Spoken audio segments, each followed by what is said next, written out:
కానీ ఒక్కరు మాత్రం చెప్తున్నాను, నాన్నగారు పోరాటాలు చిన్నప్పటి నుంచి చూసి పెరిగిన వాళ్ళం. తప్పకుండా నాన్నగారిని ఇన్స్పిరేషన్ గా తీసుకుంటాం. ఇన్ని రోజులు అనుకున్నాము వాళ్ళకి అధికారం ఇప్పుడే వచ్చింది, మనం డిస్టర్బ్ చేయకూడదు, వాళ్ళు పరిపాలన కొన్ని రోజులు చేయాలి, వాళ్ళు చేసిన తర్వాత మనం తప్పకుండా దానిలో తప్పులు ఉంటే మనం సర్దిద్దేలాగా మనం ప్రయత్నం చేద్దాం అనుకున్నా. కానీ ఈ విధంగా రోజు ఒక క్యాడర్ని కొట్టడము, రోజు ఇల్లు ధ్వంసం చేయడం. పాపం ఈరోజు చెప్తున్నాను, ప్రవీణ్ అని చెప్పి మాకు అత్యంత సన్నిహితుడు ప్రవీణ్ అన్న, వాళ్ళ డాబా పూర్తిగా జేసీబీలు పెట్టి కూల్చేయడం జరిగింది, కపిల్ అని చెప్పి కొట్టడం జరిగింది. ప్రతి ఊర్లోనూ ఈ రోజు దాడులు చేయడం జరుగుతా ఉంది. మా తిరుపతి రూరల్లో నుంచి మొత్తం 6 మండలాల్లో 20 నుంచి ప్రతి మండలంలో కనీసం అంటే ఒక 5 నుంచి 10 మంది వరకు సుమారు 100 మందిని ఈరోజు దాడి చేసి పులివర్తి నాని గారు కూడా చెప్పడం జరిగింది, మేము రాజకీయ సమాధి చేస్తామని చెప్పి. మీరు నిజంగా సమాధి చేయాలంటే మమ్మల్ని సమాధి చేయాలి, కానీ రాజకీయంగా సమాధి చేయలేరు. మేము ఉన్నంత కాలం అయితే ప్రజల కోసం పోరాడతాం, ప్రజల పక్షాన పోరాడతాం. మీరు ఇందే కాదు, బుల్లెట్లతో కాల్చినా కూడా వెనక్కి తీరే క్వశ్చనే లేదు. ఎంత దూరమైనా దీనికోసం పోవడానికి సిద్ధంగా ఉన్నాం. ఇదొక్కటే కాదు, ఇంకొక 100 కేసులు పెట్టినా కూడా, ఇది మొదటి కేసు నాకు, దీని నుంచి ఇంకో 100 కేసులు పెట్టినా కూడా 5 ఏళ్లు పోరాటంగా సిద్ధపడతాం. కానీ ఏ రోజు మీకు కాంప్రమైజ్ అయ్యేది లేదా మీతో పోయేది నాకు మీలాంటి విధానాలు మాకు మా నాన్న నేర్పించలేదు. మా నాన్న నేర్పించింది అవసరమైతే పోరాడాలి, లేదా ప్రజలకు మంచి చేయాలని చెప్పి అదే బాట నడుస్తామని కూడా మీ అందరికి తెలియజేస్తున్నాను. 41C ఇచ్చి ఎప్పుడు పిలిస్తే అప్పుడు రావాలి అని చెప్పి ఇప్పుడు చెప్పడం జరిగింది. 41C ఇవ్వడానికి లుక్అవుట్ నోటీసులు ఒక టెర్రరిస్ట్ ఇచ్చినట్టు ఇచ్చేదానికి ఇది ఎక్కడ న్యాయమా అని చెప్పి మీరు కూడా ఒకసారి పెద్దలందరూ ఆలోచించాలి.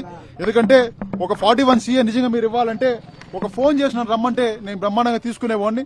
అలాంటిది ఇన్ని రోజులు గత 2 నెలలుగా వదిలేసి ఊర్లో తిరుగుతా ఉన్నా వదిలేసి ఈ రోజు అడుగు బయటికి పోతా అంటే లుక్అవుట్ టెర్రరిస్ట్ ను కూర్చోబెట్టినట్టు అక్కడ 4-5 గంటలు కూర్చోబెట్టి రాత్రి పోలీస్ స్టేషన్ తీసుకొని పోయి అక్కడ 4-5 గంటలు కూర్చోబెట్టి మళ్ళీ ఇక్కడికి నన్ను ట్రావెల్లో పోలీస్ కారులో తీసుకోవడం జరిగింది.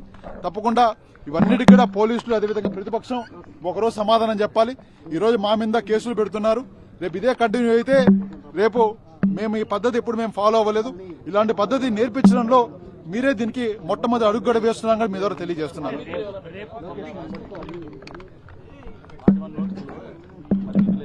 ఎప్పుడు పిలిస్తే అప్పుడు రావాలని మాత్రం చెప్పడం జరిగింది.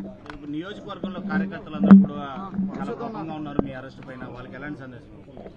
కార్యకర్తలందరూ కూడా సమన్వయం పాటించాలి. ఎందుకంటే ప్రజల కోసం మనం పోరాడే వాళ్ళం, ప్రజల కోసం మనం నిలదీసే వాళ్ళం. మనందరం కూడా మీ అందరితో నేను కూడా ఉంటాను. ఇన్ని రోజులు అధికారం ఇప్పుడే వచ్చింది కదా, వాళ్ళు పరిపాలన చేసుకోవాలి కదా అనే ఒక ఆలోచనతో ఏ ఒక్కరోజు నేను కూడా బయట రాలేదు. వాళ్ళు ఇంకా ఆల్ ది బెస్ట్ కూడా చెప్పడం జరిగింది. వాళ్ళు ఎలక్షన్ అయిన తర్వాత ఈ రోజు డైరెక్ట్ గా కార్యకర్తలను అటాక్ చేస్తున్నారు, వాళ్ళు ధ్వంసం చేస్తున్నారు. ఇవన్నీ నాన్నగారు తగ్గకుండా మీరు చేసిన తప్పని చెప్పి ప్రశ్నిస్తే మమ్మల్ని ఏదో విధంగా అణిచివేయాలని చెప్పి ఈ రోజు డైరెక్ట్ గా నా మీద కేసు పెడితే నాన్నగారు లేదా మేము భయపడతాం, మా కుటుంబం భయపడతామనే మూడ్ లో ఉన్నారు. అది వాళ్ళు పిచ్చి భ్రమ. తప్పకుండా ఒక కేసు పెడితే ఇంకా 100 అడుగు ముందేస్తాం, కానీ వెనకడికి వేసే క్వశ్చన్ లేదని తెలియజేస్తున్నాను.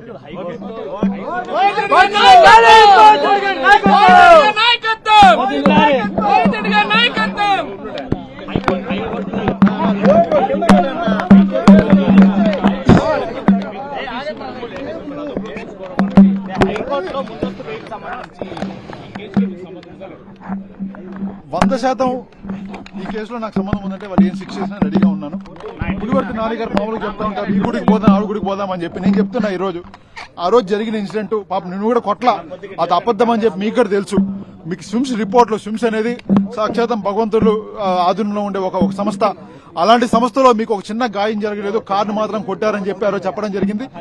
అలాంటిప్పుడు మీరు ఈ రోజు ఈ విధంగా నన్ను ఏదో హత్యాయుతం చేసి ఇంకోటి చేశారని చెప్పి తప్పుడు కేసులు పెట్టి క్యాడర్నంతా ఒక కేసు ద్వారా భయపెట్టాలనుకుంటున్నారు. తప్పకుండా కుదరదు.